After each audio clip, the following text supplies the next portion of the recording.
Personally, it's a tremendous honor. I feel very, very humbled by it. Those around you are what are the keys to success, and we've been successful in accomplishing things that we've wanted to accomplish, but it doesn't come without a lot of help and teamwork from a variety of folks. I just actually wrote an article in our last M&I AAA publication.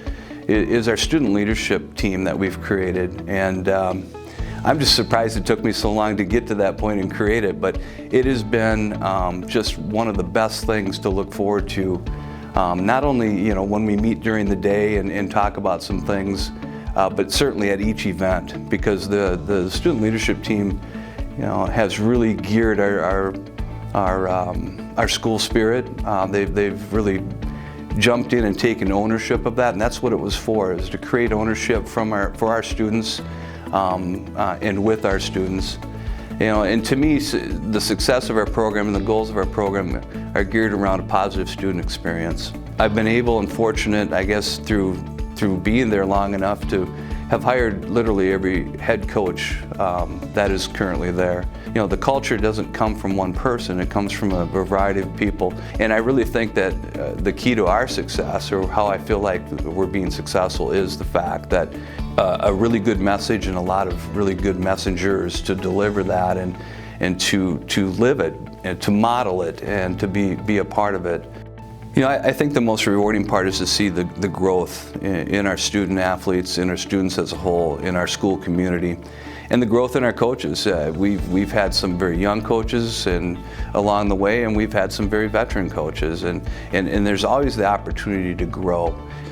One of the things that really stood for me is that they need to know how much you care before they care how much you know.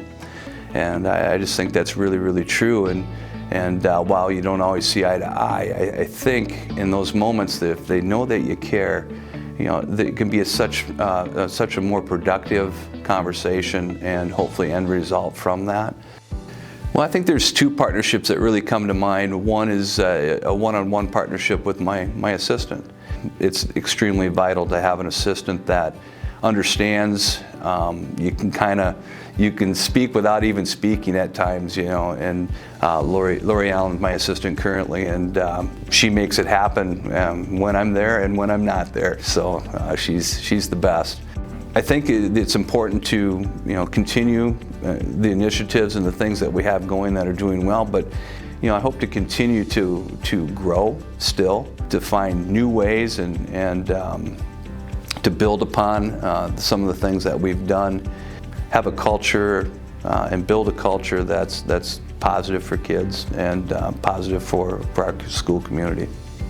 First I want to thank the M&I AAA selection committee for choosing me, all the conference ADs that we've had over the years, guys that were around a long time, Jeff Whitney, thanking him for his leadership, Ken Hubert, who was here earlier, and continues to work with the M&I AAA. And I wouldn't probably be where I'm at right now if it weren't for Sharon Early.